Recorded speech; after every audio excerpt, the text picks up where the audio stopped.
Pričaću sa čovekom koji se zove Nikola Janić. On je vlasnik i izdavač časopisa Koreni i doskorašnji predsjednik Srpskog saveza u Švedskoj, a sada počasni predsjednik. O ovome, o merama, paketu novih ekonomskih mera i o svemu više, naravno, pričaću sa njim. Dobar dan i dobrodošli. Dobar dan, bolje vas našao. Evo, odmah ćemo, pogledali smo prilog, to je nešto što traje već nekoliko dana. Juče je bila otvorena sednica. Kakvi su vaši generalno komentari? Čuli smo analitičara. Znate, ja nisam ekonomista, ne mogu stručno tako da govorim, ali kao čovjek mogu odmah da kažem da su mi neshvatljive izjave da oni koji su već siromašni, koji već malo imaju, da to neće njih zakačiti. Naravno da hoće, jer cene se dižu i dizaće se, PDV je dignut. Gospodin Dačić je, slušao sam na televiziji kada je rekao da su skinuli i zaposlenima, ministrima i službenicima da bi ljudi shvatili da svi podnose taj teret. Znate šta, ako je potrošačka korpa 50.000, a vi imate platu 30, a ja imam 130, pa naravno da ne možemo mi isto da osjećamo taj teret. Neophodne su neke mere, ja mislim da one nisu dovoljne, ali sa druge strane, gospodin Vučić govori o putovanjima, nepotrebnim putovanjima. Tu se slažem s njime, službenika, ministarstva i tako dalje. Ali recimo, ja mogu da kažem kao čovjek iz dijaspore. Mi smo imali ministarstvo od dijaspore, imamo kancelariju za dijasporu. Godinama mi možemo 1, 2, 3, 4, 5, 6 da brojimo koliko hoćemo da damo dokaze da ništa bolje, ne samo u odnosima, nego više koristi od dijaspore nema. Obratno je bilo sada. Daje se novac iz siromašne Srbije u dijaspori koja živi u Nemačkoj, u Sloveniji, u zemljama Evropske unije i tako dalje, i tako dalje. Mnogo je toga što nije u redu. Još od kada mi smo govorili o tome, recimo, o platama tih zaposlenih. Gospođa Slavka Drašković kao direktor kancelarije imala je platu 164.000. Kada je Vučić imao 92, ja sam pisao o tome pre nekoliko meseci, ne znam sada kolike su im plate. Ali recimo ovo me šokiralo da sam vidio da gospođa Jadranka Tabaković ima platu $500.000. I znate, to su one... Mislite da će se regulisati sada? Upravo je ministar finansija Lazar Krstić govorio upravo o tome o čemu vi danas govorite na otvorenoj sednici. Čak je rekao da neki savjetnici ministra imaju možda i veće plate od samih ministara. Tačno da imaju. Slavka Drašković ima veću platu od predsjednika države Tomislava Nikolića. Da ne govorimo o pomoćniku Vučiću. Ali ima jedna druga stvar koja kako će se regulisati i kada. Ja sumnjam u to. Sve vlade prethodne koje su bile, gde god je trebalo nešto da se učini da oni, njihovi, pod navodnicama, snose zaista teret, oni ne bi Ako hoće rigorozno da urade, onda je trebalo staviti jedan plafon za službenike.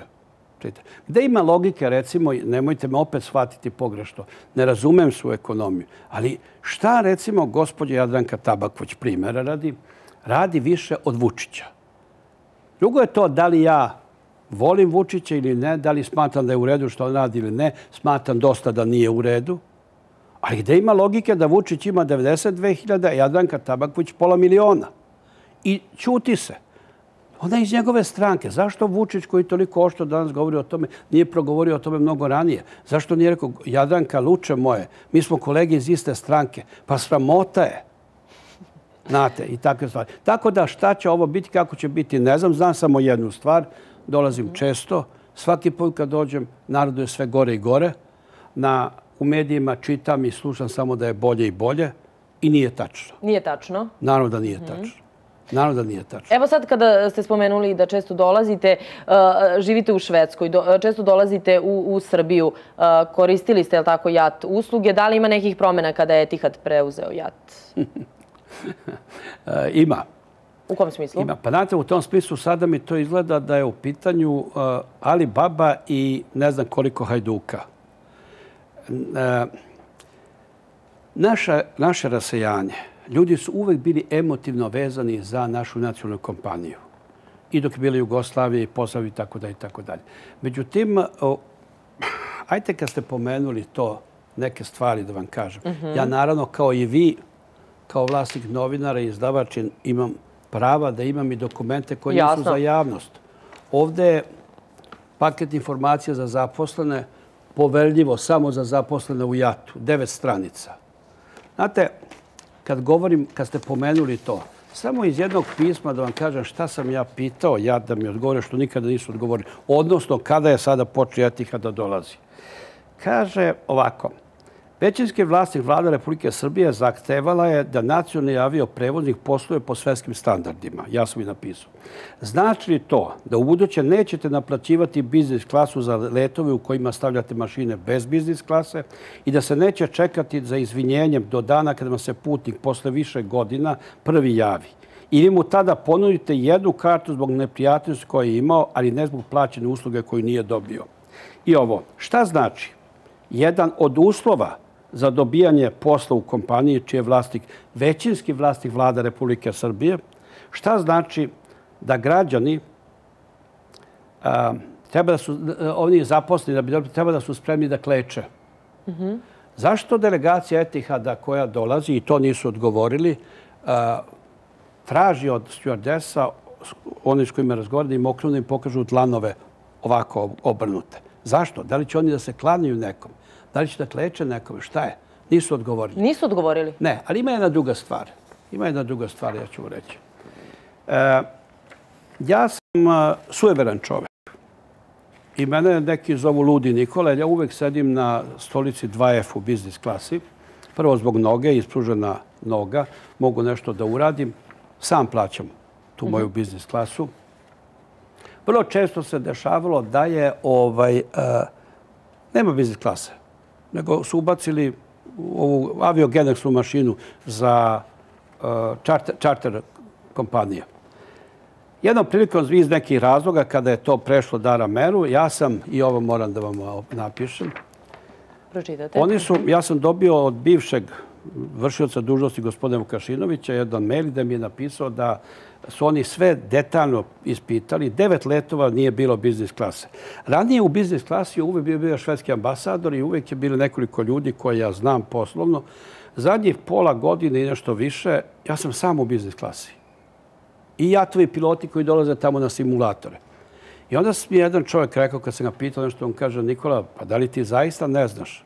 Sve se radi da bi jat bio još gori, što gori, da bi mogao što jeftinije se proda. Tada je bilo govora o prodaju. Jasno, da. Ja sam se smejao na to, međutim ja u to sada verujem.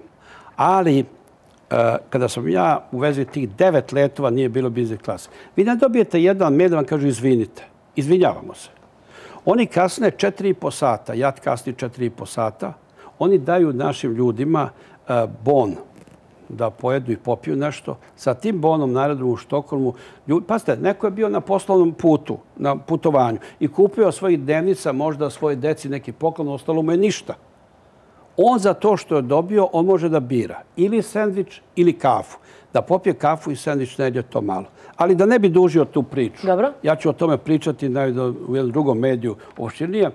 Ovako, ja sam napisao u tom pismu, predlažem, pošto ste sve detaljno ispitali, da izračunate koliko je letova bilo sa mašinama koje nisu imale biznis klasu u oba ili u jednom pravcu i da taj novac vratite ili da ga u moje ime uplatite kao humanitarnu pomoć. Javit ću vam da li siromašnim ili bolestima ili da to nadoknadite tako što ćete dati u tom iznosu karte. Recimo ima neka klasa, đaci neki hteli su da idu u Švedsku, nisu imali novac, pa njih recimo sa time... Pazite. I ostali ste uskraćeni odgovore i za to? I za to sam ostao. Ne, nisam za to. Samo moment. Dobro. Ovo da vam objasnim, što je ovo veoma važno. Oni su... Razlika između ekonomske klase i biznis klase je negdje između 230, 250, 60 evra.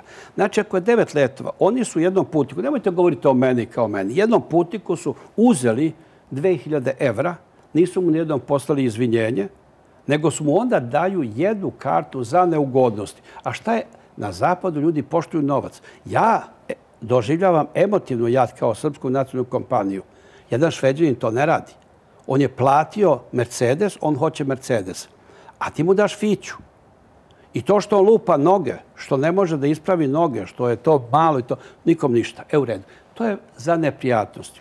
Međutim, ta karta koju su ponudili za neprijatnosti, sada mene zove predstavnice, ona u Štokholmu predstavnik jata, kaže, vi imate besplatno. Ne.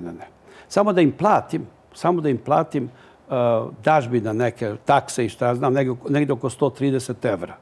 I kažu, ne, ja plaćam tu kartu i dalje. Ja sam prihvatio to kao izvinjenje, ali ja ću sada tužiti Etihad, JAT ili vladu i tražiti da uplate Crvenom krstu svu tu razliku u novcu koja je između ekonomske klase i ove. Pazite, oni se ponašaju neshvatljivo. Dolaze delegacije iz... Pazite, ovdje je 9 stranica. 9 stranica šta oni traže od zaposlenih. To je sramota. Oni, recimo, onima koji neće ostati u kompaniji, koji će dobiti otkaz, daju 25 evra mesečno nadok, znači 300 evra godišnje. Pa jedna stewardesa ili neko ko je radio ceo život, ima još možda 5 godina do penzije ili tako, on će dobije, znači, 1500 evra za 5 godina. 25 evra mesečno, što je ništa. Ja imam veliki problem, drugi je moj problem. Moj problem je da li, a ja to mogu u Švedskoj, da li da iznesem to u švedske medije. Da vidimo da li će Šveđani da putuju s time. Da li ćemo mi ispred dijaspore da pokrenemo pitanje da naši ljudi lete sa Norvežana, da lete sa... Još nešto. Hoćete vi da mi kažete, da li vi znate kako se zove i kako se piše ta nova kompanija? Da li je Air Srbija ili je Air Srbija? Negdje vam piše Air Srbija. Kaže, pa tako se kaže. Po vuku. Negdje Air Srbija. Čekaj, ne kaže se ni Air Srbija. Šta je? Šta je to? Maketu, Vučić se slika pored makete, piše Air Srbija. Ovamo Air Srbija. Ali oni nisu odgovorili na ovo pitanje uopšte. Problem JAT-a i Etihada je veliki s te strane, završno o toj temi. JAT, vlada, ovaj deo 51% koji Srbija ima, nema ništa da kaže u vezi toga. Sve sada rade ljudi iz Etihada koji dolaze i koji... Ako počemo i da studiramo te orlove kako izgledaju, da li su to srpski orlovi, da li tu ima i znakova arapskog jezika, to su druge stvari, to je biznis. Mnoge stvari koje se dešavaju meni nisu jasne. Recimo, nije mi jasno da se prodaje zemlja, da se prodaju voda, izvori. Za 30 godina, ja to ponavljam 20 puta, za 30 godina u svetu će se ratovati za vodu kao sada za naftu, za ulje. Imam utisak sve više i više da u ovoj našoj državi, koju i dalje neizmjerno volim, da roditelji ne misle na svoju decu ili misle samo kako će proživjeti nekoliko godina, ne gledaju kako će biti sa njihovim unucima. A Etihad, završno ovome, taj Etihad, kako je predstavljen u medijima, kakva je to kompanija, svetska kompanija koja ima ugled, klasa, znate šta, ja sam leteo sa svim mogućim kompanijama. I sada kada sam dolazio, u petak, imali su opet jednu čarter mašinu, bugarsku iznajmljenu. Stolice su malo lepše kao neke fotelje, levo desno, ali nisu biznis klasa. To je bilo onaj pilot koji je sedeo ispred mene, koji se vraćao, nije to da pomeri stolicu, pa mi je tu bila njegova stolica i kad sam jeo. U čemu je vic? Sve su stolice iste, svi su redovi isti. Zalepili su jedan srebrni papir gde je pisalo biznis klasa. Možemo samo da shvatimo da... Je to svetska kompanija? Etihad preuzima JAT radi slotova, radi onih slotova koje JAT ima svih godina. Kada je JAT jedno vreme stavio u Švedskoj, ja sam nekada bio član savjeta švedske vlade, stavili su da lete iz Štokholma su poletali u 11:30, 12 noću, molim vas, iz Skandinavije. Ja prvo kontaktiram naše ministarstvo, nisu znali, kontaktiram JAT. Znate koji sam odgovor dobio? Koji? JAT je uvek dobio šta su oni želeli. To je došao zahtev iz Beograda. Pazite, Beograd traži da iz Skandinavije poleće avion u 11:30, 12 noću. Šta će oni ljudi koji će da idu dalje za Niš, koji će da idu za Sarajevo, koji će da idu za Podgoricu, da spavaju na aerodromu? Vrlo čudne stvari. Vidjet ćemo šta će se oko toga i vezi sa tim sve događati. Moramo da spomenemo sajt Koreni. Jako zanimljive teme, aktualne teme iz ugla i novinara i svašta nešto može tu da se otkrije. Sada, kažite mi, imali ste neke turbulencije oko sajta kada je hakovanje i vezano za to? Je se to sve regulisalo? Da, znate šta, pa svi sajtovi koji nekome nisu po volji, oni se hakuju, tu nije nikakav problem. Mi imamo ljude koji to pokušavaju da sprečavaju, to je teško, međutim, vrlo brzo otklanjaju to. Mi smo imali nekoliko puta, smo zatvorili sajt po nekoliko sati ili dan ili dva. Ono što je veoma važno u vezi korona, moram da kažem da će tu biti promene. Biće manje politike, u stvari ostaće politike, ali će biti i druge stvari. Biće recept nedelje, biće stih nedelje, biće životne priče. Ono što mene najviše raduje, a to je da u januaru mi puštamo web televiziju Koreni. Fantastično. I svako ko želi na neki način se njihovi prilozi ili nešto emituju na Korenima, neka šalje na adresu koreni@koreni.tv. Znači nije .com ili net ili nego koreni.tv. Evo i ispisano, je li tako? Odlično. Mogu da pošlu ili predlog ili bilo šta. Završno, još nešto da kažem, o čemu razmišljamo. Ne znam samo kako to, neka mi neko da ideju od gledalaca ove emisije. Hteli bi da emitujemo vesti, ali koje će budu vesti suprotno ili vesti s objašnjenjem. Primjera radi. Dobro. Jedne vesti, neke medije u Srbiji objave vest. Stari deda Nikola sa jednom lepom devojkom je sede u studiju u Kopernikusu u ponedeljak taj i taj. I mi na Korenima imate tačno. Stari deda Nikola sedeo sa jednom lepom, izuzetno lepom devojkom sedeo. U studiju Koperniku sedeo. Ali nije bio ponedeljak, nego sreda. Vidite, tih modifikacija ima i suviše u srpskim medijima. I suviše. Ne samo u elektronskim, ne samo na televiziji. Jasno, nego generalno. Tu ćemo pokušati na taj način da malo imamo i to možemo u januaru negdje, dočekamo je se tako rekli, početkom godine. Ja mislim da mi radimo sada na sajtu, na svemu i u januaru će biti... I samo kratko da mi odgovorite, svi koji su otišli ili će otići, ja svakako vam preporučujem da odete na sajt koreni.rs, mnogo zanimljivih tema ima. Samo kratko, odgovorite mi, po vašem mišljenju, rađena su istraživanja da je Vučić trenutno najpopularniji političar. Zašto, po vašem mišljenju, je tako? Pa zato što medije Vučiću ne postavljaju pitanja na onaj način kako su postavljali pre 2 godine. Zato što Vučić sve što govori, novinari samo slušaju, umjesto da pitaju zašto je to tako. Molim vas, gospodina Vučića, kao osobu, ne gledam uopšte, ali gledam gospodina Vučića kao potpredsjednika vlade, što je meni neshvatljivo i mnogim neshvatljivo. Vučić je i premijer, i ministar policije, i ministar vojske, i ministar svega. Mi slušamo Vučića, on će da uhapsi Šarića. Posle 5 dana kaže, niko ne zna gde je Šarić. Pa kako si onda u Skupštini govorio, ćeš ga uhapsiš? Ti. I ko si ti? Nisi ti ministar policije. Vučić kaže, to ne može to. Završno, ovi savjetnici gospodina Vučića. Recimo, svi ti savjetnici, dobro, Stroškana ostavimo, to on je posebna priča. Dobro, da. Gospodin Guzenbauer, ja ne znam da je on nešto učinio tako to se mnogo polemisalo veliko za Srbiju dok je bio kao premijer u Austriji. Gospodin Fratini, on dolazi, to je veoma čudno ovo sada. Prvo objavili su da će on da radi besplatno. Pazite, ko će da radi besplatno? Drugo, gospodin Fratini je bio ministar spoljnih poslova Italije. On je uvek govorio da ne treba priznati Kosovo, da ne treba ovo. Bio u Evropskoj uniji, budža i batina, što se kaže. Šta je učinio za Srbiju tada? I završno, u vezi Vučića i njegovi savjet. Mi ne znamo čiji su to savjetnici. Da li su to savjetnici gospodina Vučića ili vlade Republike Srbije? U vestima slušam i čitam u novina, piše, slušao sam na televiziji. Gospodin Fratini dolazi 21. oktobra da preuzme dužnost savjetnika vlade Republike Srbije. Posle 2 sata na istoj televiziji kaže gospodin Fratini će biti savjetnik gospodina Vučića. Kako izgleda? O svemu tome ćemo čitati na vašem sajtu. Čitaćete i gledaćete. I gledaćemo.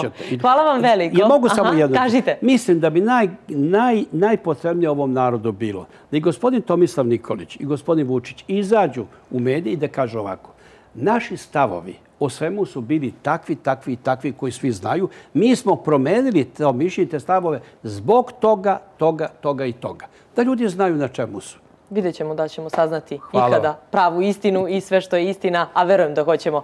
Hvala vam veliko što ste izdvojili vaše vreme i bili u našoj emisiji.